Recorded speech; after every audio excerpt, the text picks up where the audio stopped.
నమస్తే, welcome to Shraddha TV news. Ravan, Shravan, Prakash రాజులతో హిందువుల మధ్య చిచ్చు పెట్టేందుకు వైసీపీ పన్నిన పన్నాగం బెడిసి కొట్టింది. పి గన్నవరం ఎమ్మెల్యే క్యాంప్ కార్యాలయంలో మీడియాతో మాట్లాడిన ఎమ్మెల్యే గిడ్డి సత్యనారాయణ ప్రశ్న, రావణ్ను వెనుక నుండి నడిపిస్తున్నది ఎవరో రాష్ట్ర ప్రజలకు అర్థమైంది.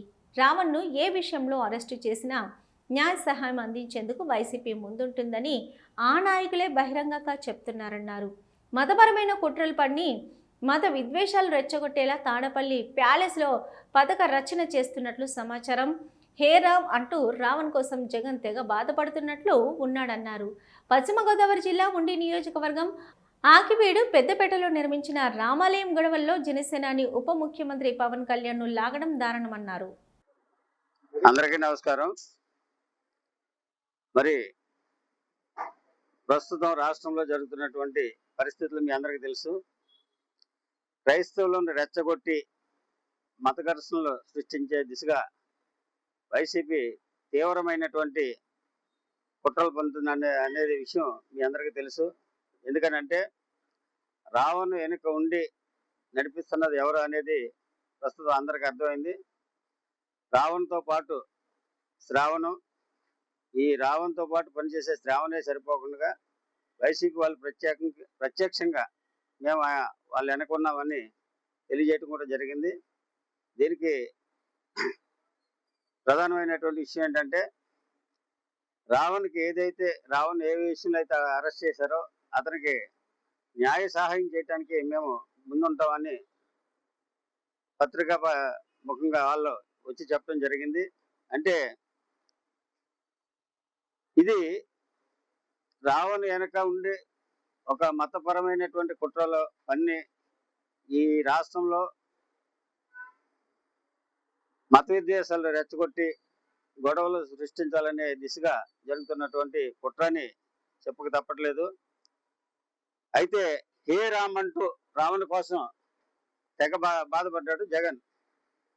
ఇది తాడేపల్లి ప్యాలెస్ నుండి వస్తున్నటువంటి సమాచారం, వారికి అందుతున్నటువంటి సహాయం. అయితే ఈ క్రమంలో ప్రజలందరూ కొన్ని విషయాలు గ్రహించాలి. దళిత క్రైస్తవుల రిజర్వేషన్కు సంబంధించి సుప్రీంకోర్టులో ఉన్నటువంటి విషయం అందరికీ తెలిసిందే. ఆ క్రైస్తవులకు రావాల్సినటువంటి ఏవైతే వాళ్ళ హక్కులు ఉన్నాయో అవి కోర్టు ద్వారాగా చూసుకోవాలన్నటువంటి విషయం. దాని గురించి ఎవరు కూడా కాదనరు. అయితే ఇదే క్రమంలో పశ్చిమ గోదావరి జిల్లాలో ఉండి నియోజకవర్గానికి చెందినటువంటి ఆకివీడు పెద్దపేటకి చెందినటువంటి విషయం రామాలయం.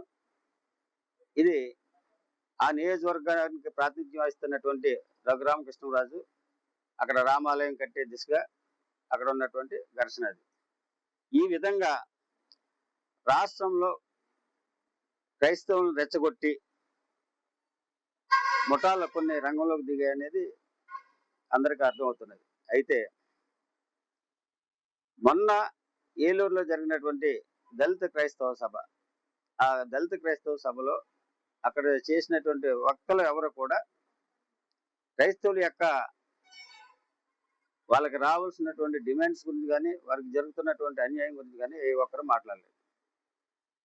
అక్కడ వక్తులందరూ కూడా ప్రత్యేకించి రావణ్ అయితేనేమి, శ్రావణ్ అయితేనేమి, ఇతర వ్యక్తులు అయితేనేమి ప్రత్యేకించి పవన్ కళ్యాణ్ గారిని టార్గెట్ చేసుకుని దుర్భాషలు ఆడుతూ మరి మనం విననటువంటి మాటలు ఆ రోజు పలికినటువంటి సందర్భం మీ అందరికీ తెలుసు. దీని అంతటికీ ప్రధానమైనటువంటి కారణం ఏంటంటే మత విద్వేషాలు రెచ్చగొట్టి ఏదో రకంగా పవన్ కళ్యాణ్ గారిని కూటమి నుంచి తప్పించాలనేది వారి యొక్క ప్రధానమైనటువంటి ఉద్దేశం. ఎందుకనంటే కూటమిలో జనసేన తెలుగుదేశం కలిసి ఉన్నంత కాలం ఎట్టి పరిస్థితుల్లోనూ వైసీపీ గవర్నమెంట్ రాదనేది వాళ్ళకి నిర్ధారణ అయిపోయింది. ఇటువంటి క్రమంలో ఏదో రకంగా మత విద్వేషాలు రెచ్చగొట్టి మరి పవన్ కళ్యాణ్ గారిని మీద దుష్ప్రచారం చేసి ఆయన్ని బయటికి లాగాలనేది వారి ప్రధానమైనటువంటి కుట్ర. అయితే ఎందుకు ఈ కుట్ర? మరి జాతీయ సమైక్యత కోసం సమగ్రత కోసం బలంగా మాట్లాడుతున్నటువంటి ఏకైక యువ నాయకుడు పవన్ కళ్యాణ్ గారు. అది ఆ విధంగా ఆయన బలంగా మాట్లాడుతున్నటువంటి విషయాన్ని వారు గ్రహించి ఎలాగైనా సరే కుట్ర పన్ని ఇన్ని బయటకు లాగాలనేది వాళ్ళ ఉద్దేశం. అయితే ఇందులో ఇంకొక భాగం ఉంది. ఏంటంటే హిందూ ధర్మాన్ని రక్షించే క్రమంలోనూ సనాతన ధర్మాన్ని కాపాడే విషయంలో మరి పవన్ కళ్యాణ్ గారు చాలా బలంగా మాట్లాడుతున్నటువంటి తరుణంలో ఈ సనాతన ధర్మం పెట్టినటువంటి వైసీపీ నాయకులు కుట్రలు పన్ని ఏమైనా సరే ఈ మత విద్వేషాలు రెచ్చగొట్టి ఆయన్ని ఇబ్బంది పెట్టాలనేది ప్రత్యేకమైనటువంటి అంశం. అయితే ఈ క్రమంలో ఈ రావణ్తో పాటు ప్రకాష్ రాజు గారు కూడా కలవటం జరిగింది. ప్రకాష్ రాజు, రావణ్ వీళ్ళ ముగ్గురు కూడా క్రైస్తవ మతానికి చెందినటువంటి వాళ్ళు. వీరికి తాడేపల్లి ప్యాలెస్ నుంచి అనుబంధం. ఏ విధమైనటువంటి అనుబంధం అంటే వీరి ముగ్గురితో పాటు వాళ్ళకు ఉన్నటువంటి క్యాస్ట్ అనుబంధం. అంతేకాకుండా మరి వారికి ఫండింగ్, ఇంటర్నేషనల్ ఫండింగ్ కూడా రావడం జరుగుతుంది.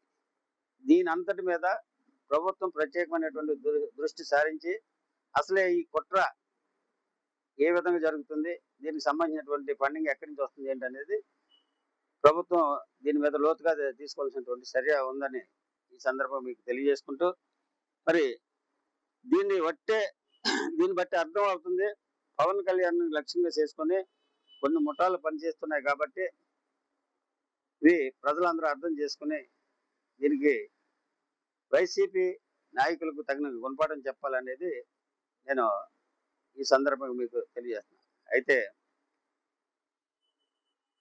పవన్ కళ్యాణ్ గారు